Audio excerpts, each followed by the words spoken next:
Hello, ladies and gentlemen. Welcome in. My name is Ace, and welcome into yet another playthrough. Wow. Look at this.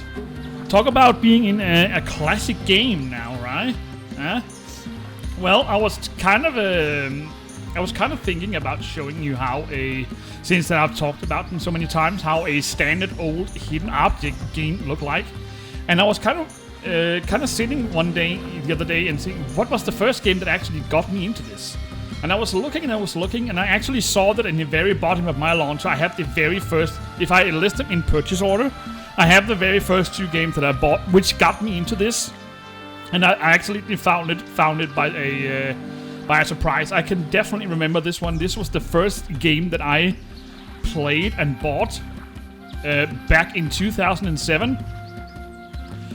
Which got me hooked into all of these hidden object games and hidden object puzzles adventures later on. This is called Agatha Christie's Death on the Nile, which is a game interpretation of the novel Death on the Nile, which features her well-known detective Poirot.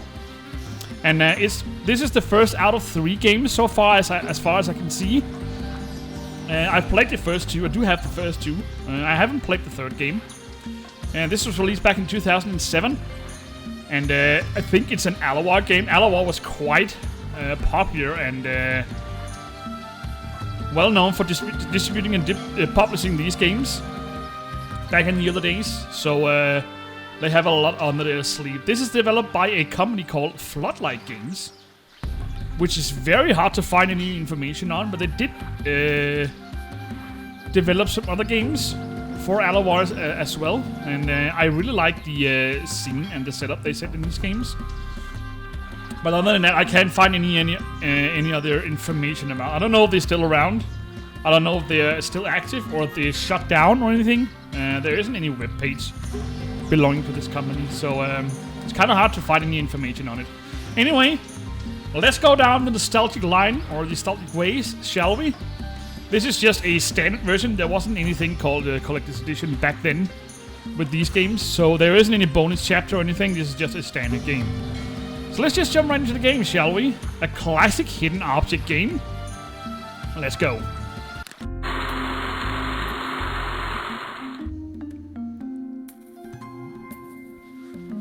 Oh, I've been talking on Monsieur Poirot and the others have gone to bed. I'd better say goodnight.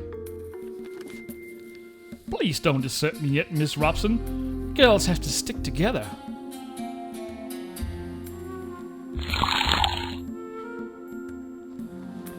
You've had quite enough, Jackie.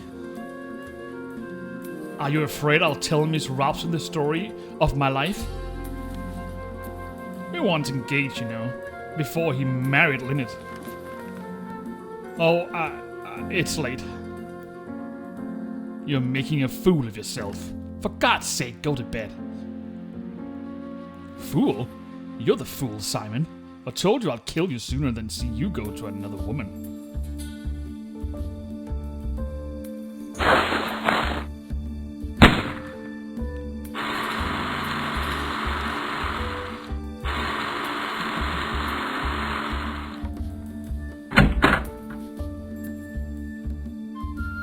You must get up, Poirot. There was a murder last night. Oh no, Simon Doyle?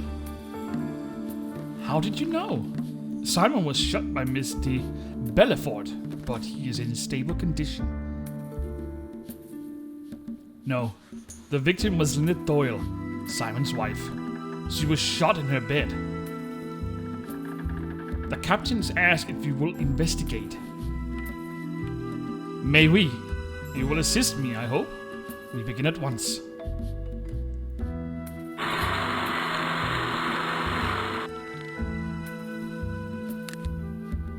Welcome to your first investigation, Ace.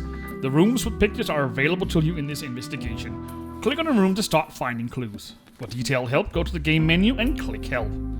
Alright, so we're in the game. As you can probably see, there wasn't anything called voice acting and stuff like that. It was pretty common just to be a written script. So this is these games consist of hidden object scenes all around, and you need to find a certain amount of items in each These are divided into investigations. That means roughly you can call them chapters, but these chapters only consist of a certain amount of scenes. As you can see over here on the map, we have 2 rooms which have been unlocked already, and as you can see, there are a bunch of others with a description of what the room is called. But these aren't unlocked because these rooms are not part of this investigation. I will assume, if I'm not mistaken in my memory, these will unlock during some other investigations.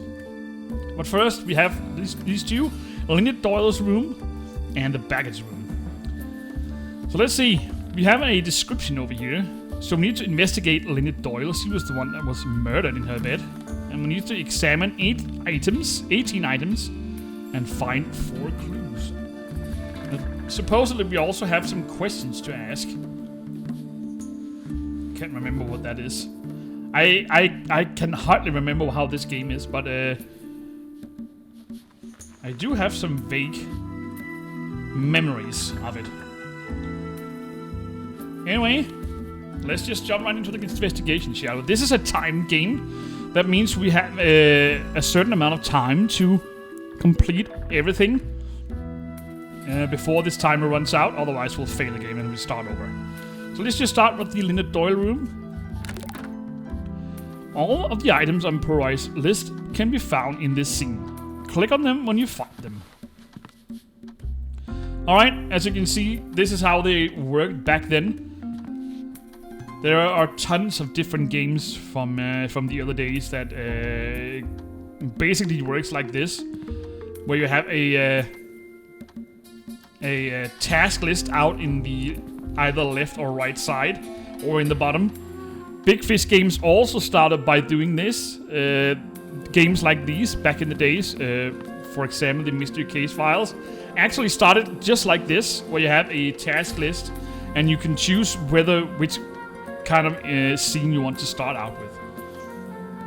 So this is basically the foundation for hidden object puzzle adventures later on.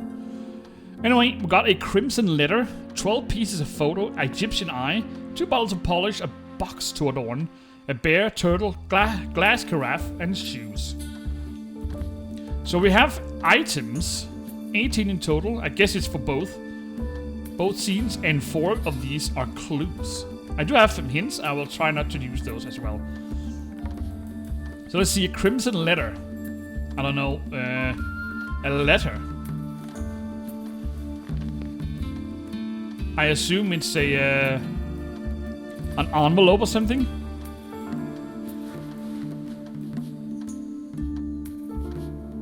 As you can see, we only have 25 minutes to complete the entire investigation, so we are under a little bit of pressure.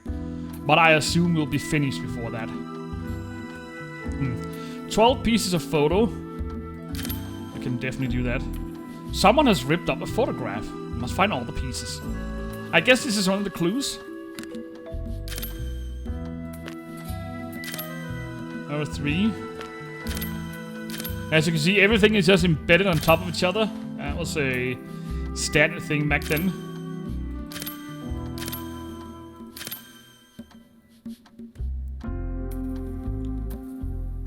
So that means we only have 2 left. There's one right there.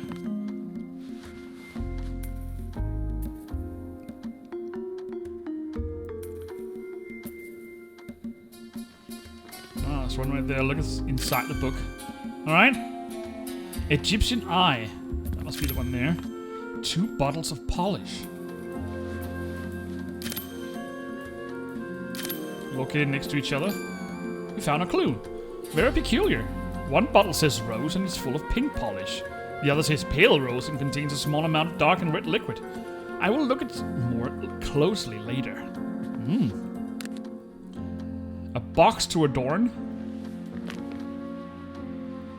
That wasn't the actual box we were looking for. The jewel box is empty. A woman as rich as Lynette Doyle should have treasures in there. So someone stole her. So the body is still lying in the bed, as you can see. We still have that crimson letter. I assume that's the last clue we need, since it only says 1 left. So I guess these pop-up windows indicates a clue. As you can see, I think I talked about this in my very first playthrough on the channel. How things were embedded into each other. Look at this. That was standard back in the day. Just to give it a little bit of difficulty. Alright, a bear. Can't find that letter. A turtle. Glass carafe. And shoes. So now we just need this letter.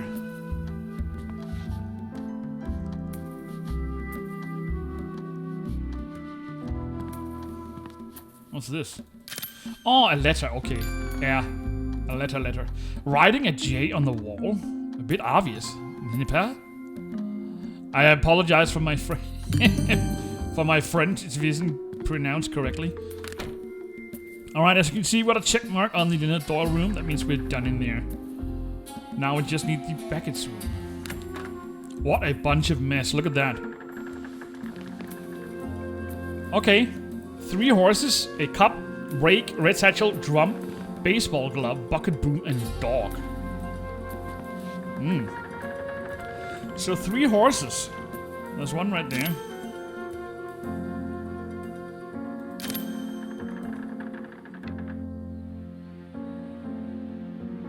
There's a bunch of photographs strewn all over the place. Ah, okay, that gate goes for a horse. Then we have a cup.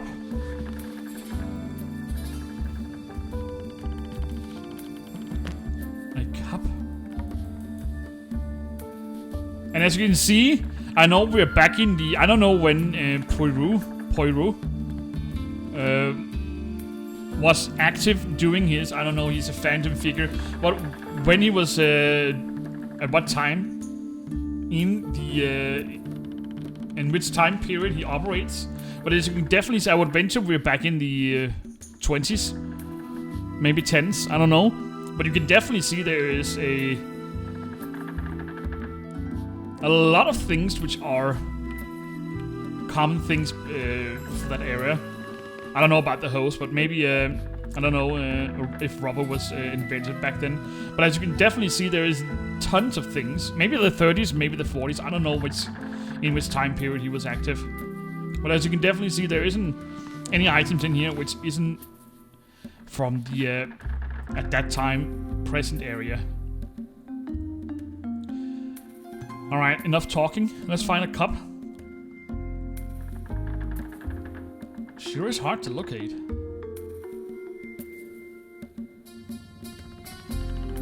Alright, then we have a rake, and I can see we need all of the items, so we can't skip any. Some games offers where you only have 2 left, and that's enough, but as far as I can remember. But it doesn't look like that's the case here. A rake, that's right there. And a red satchel. No. A drum, that's right there. Baseball glove. Bucket. And a broom. And a dog. I think I saw a dog right there. So now we just need that cup.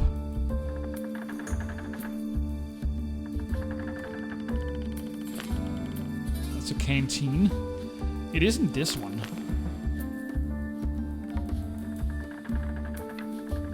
Unless it's a different kind of cup.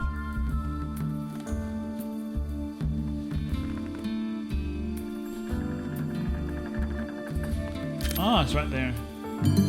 Good job, Poirot. You found 4 clues this investigation. Let's examine those photograph pieces you found. Oh yeah. So this is the bonus rounds. I believe, if I'm not mistaken, after every investigation you'll have these small puzzle games. Or if it's just some of them, I can't remember. Assemble a pieces of photograph found in Lynn Doyle's stateroom. Click on 2 pieces to swap their positions. Pieces will lock in the correct position. So as you can, it kind of looks like these 2 women knew each other, because this is the one that was acting a scene back in the introduction. And this is the dead one. Or dead woman. I can't remember her name.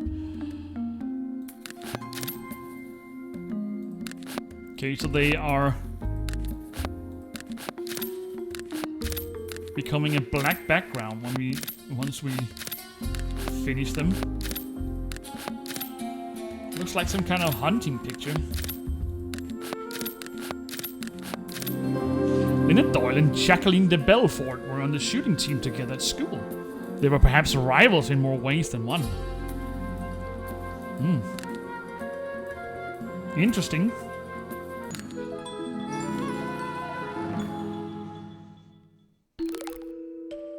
Congratulations, you've unlocked the saloon.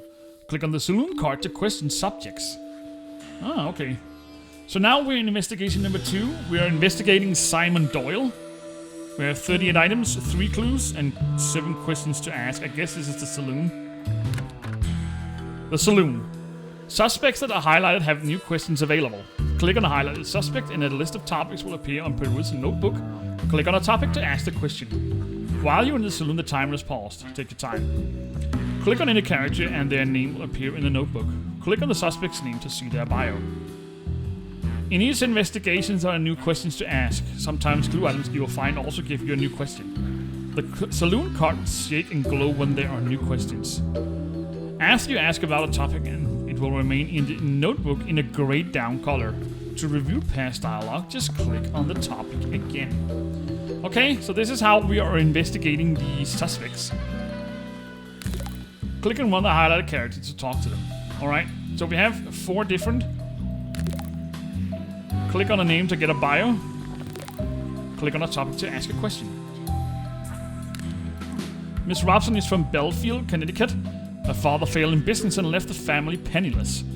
She's here as a companion to her aunt, Miss Van Schuyler. Alright, last night. Oh, it was awful. Like something from a bad dream. You can't blame Jackie. I think she only wanted to frighten Simon with that gun. I was just riveted when she pulled it out. Then it went off and... oh, the blood.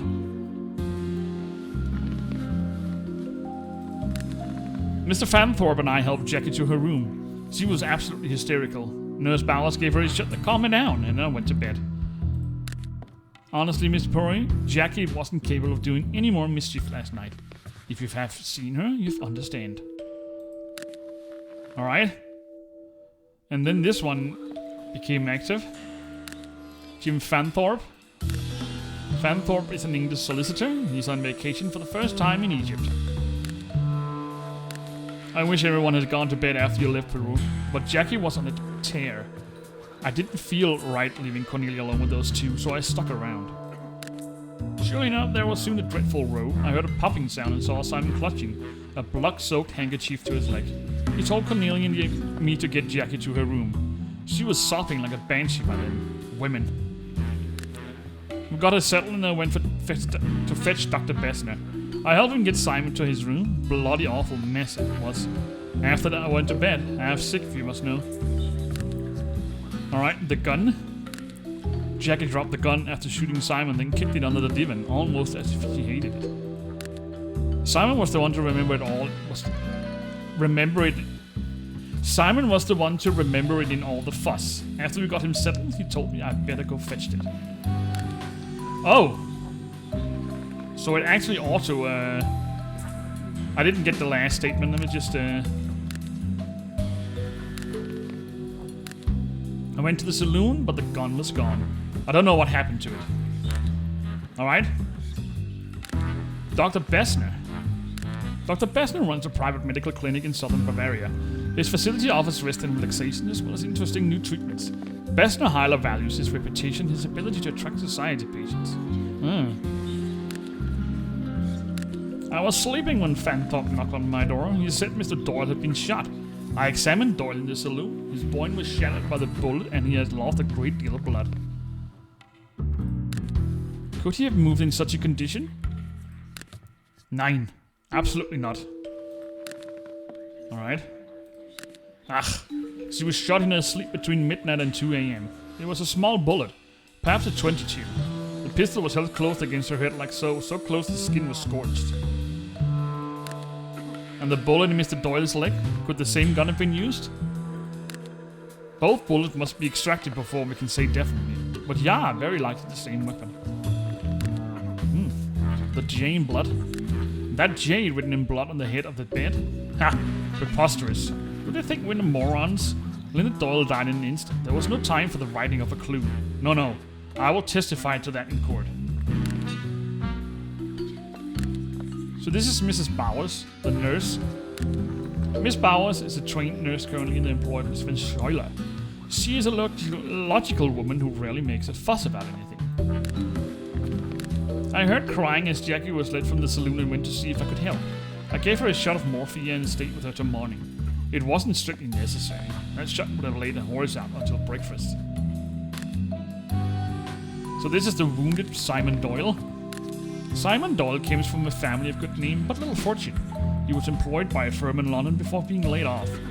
He then met Linda Doyle, one of the richest and most beautiful women in England.